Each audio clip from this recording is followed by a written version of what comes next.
fun to be up here on the stage with all of you this morning. So I do research on money and happiness and how we can turn one into the other. By the end of today's talk, I want to try to convince you that if you think money can't buy happiness, you might not be spending it right. Now, this idea is important for the many companies that see themselves in some way as being in the business of happiness. But before I get to all that, let me tell you how I became kind of mildly obsessed with this topic. I somehow managed to make it to the age of 25 without ever having a real job. I taught water skiing lessons at a summer camp. I earned a meager graduate stipend as a PhD student in psychology. So when I found myself in my late 20s with my first real grown-up job and my first real grown-up salary, I wondered what to do with my newfound wealth. Now, being a nerdy new PhD, I turned to the scientific literature on happiness. There I found about 1,000 studies documenting the overall relationship between income and happiness. And surprisingly, this relationship turns out to be weaker than many people assume. So richer people are happier than poorer people, but not by much. In fact, in the United States, once people are making about $75,000 a year, additional income ceases to have any impact whatsoever on how much people laugh or smile on a given day. So maybe our grandmothers were right. Maybe money can't buy love or any of the other truly important things in life. Or maybe people just aren't spending it right. Now, people have no shortage of intuitions about how to use their money in order to increase their happiness. When CNN ran a story on some of my research entitled "Winning the Lottery, Does It Guarantee Happiness?" readers responded by spontaneously generating their own plans for what they would do if they won the lottery. So for example, one person wrote, "If I won the lottery, I would take it upon myself to try and teach people the value of money. For example, I would walk up to people on the street and hold out a couple $100 and say, 'Here, you want this?' When they reached for it, I would yank it back and be like, 'Yeah, right, what are you, crazy? You think people just wake up and get handed huge sums of money?' Of course I wouldn't tell them that I won the lottery, because that kind of defeats the lesson I'm trying to convey." Another wrote, "I would fill a big bathtub with money and get in the tub while smoking a big fat cigar and sipping a glass of champagne. Then I'd have a picture taken and dozens of 8x10 glossies made. Anyone begging for money or trying to extort from me would receive a copy of the picture and nothing else." Just one more. "When I win, I'm going to buy my own little mountain and have a little house on top." So we see these would-be lottery winners envisioning that if they suddenly came into a lot of money, they would use it to buy stuff, lots of stuff, for themselves and themselves alone. Ironically, a decade of scientific research suggests people should do the complete opposite with their money in order to get the most happiness out of it. So in today's talk, I want to try to distill that decade of scientific research for you. Along with my co-author, Michael Norton, who is a professor of marketing at Harvard Business School, I've combed through the literature and conducted original experiments around the world to try to figure out how people can squeeze the most happiness from every dollar they spend. So today I want to share with you 3 of our core principles of happy money. Let's go back for a sec to the lottery example. Let's say you won $250,000 in the lottery.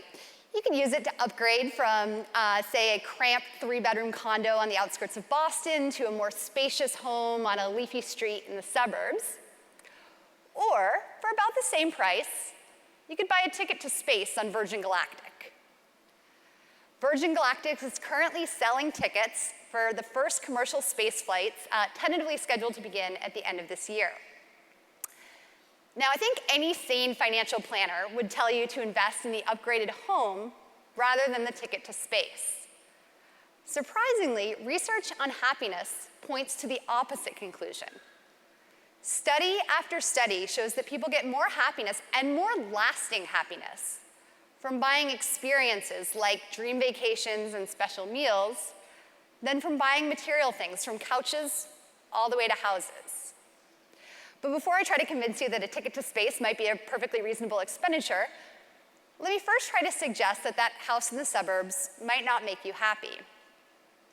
I first got interested in the effect of housing on happiness as a student at Harvard. At Harvard, students at the end of their freshman year are randomly assigned to spend the rest of college living in one of 12 different dormitories, or in fancy Harvard-speak, houses. So some of the houses, like this one, are beautiful and centrally located. Others, like this one, will never grace the cover of a Harvard brochure. Now, students care a lot about where they get assigned. If you happen to drive past Cambridge the night before Harvard hands out these housing assignments, you can sometimes spot Harvard freshmen standing on the stately bridges spanning the Charles River, offering up quiet prayers or even small sacrifices to the housing gods in the hopes that maybe they'll be assigned to one of those highly desirable houses. But as a student, I started to wonder if housing really mattered as much as people thought for happiness. So I began tracking students' happiness levels from their freshman through their junior year. I found that students who were assigned to the least desirable houses expected to be kind of miserable there, but in fact, they ended up being just as happy as the students who were assigned to the most desirable houses. So this suggests that housing might not matter as much for happiness as we would have thought.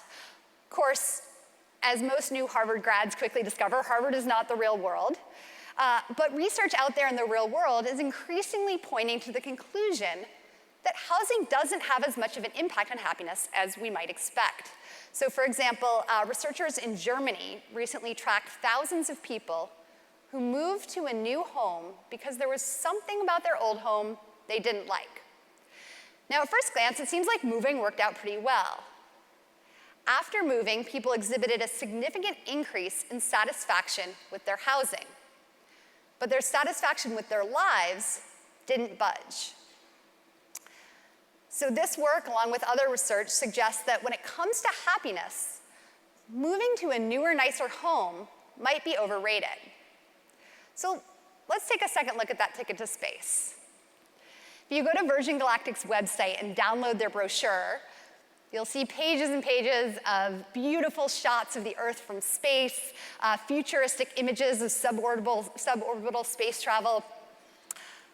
But the cover of the brochure is a simple gray, adorned only with the words of Mark Twain.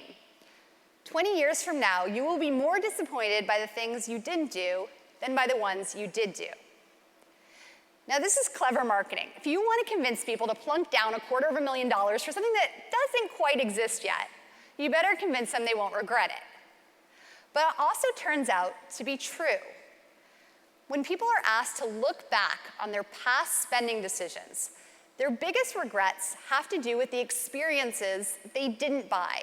That spring break trip that all their friends went on, they decided not to go, and everyone spent the rest of college talking about. In contrast, just the opposite is true when it comes to material things. With material things, people regret what they did buy. The laptop that turned out to be a lemon, the smartphone that was great for everything but phone calls. The trouble with material things is that they're easy to compare. It's easy for me to see that your laptop battery lasts longer than mine and to feel bad about my decision as a result. In contrast, experiences seem unique. They're very difficult to compare, and this helps to inoculate us against traditional buyer's remorse. So for me personally, the worst vacation I ever took, hands down, was a trip to Hawaii. I was surfing early one morning on the north shore of Oahu on this beach when I felt a big bump under my board. Now, at first I thought it was one of the big turtles that swim around in the Hawaiian waters, until I felt sharp teeth sticking into my leg and saw a big fin cruise past my face.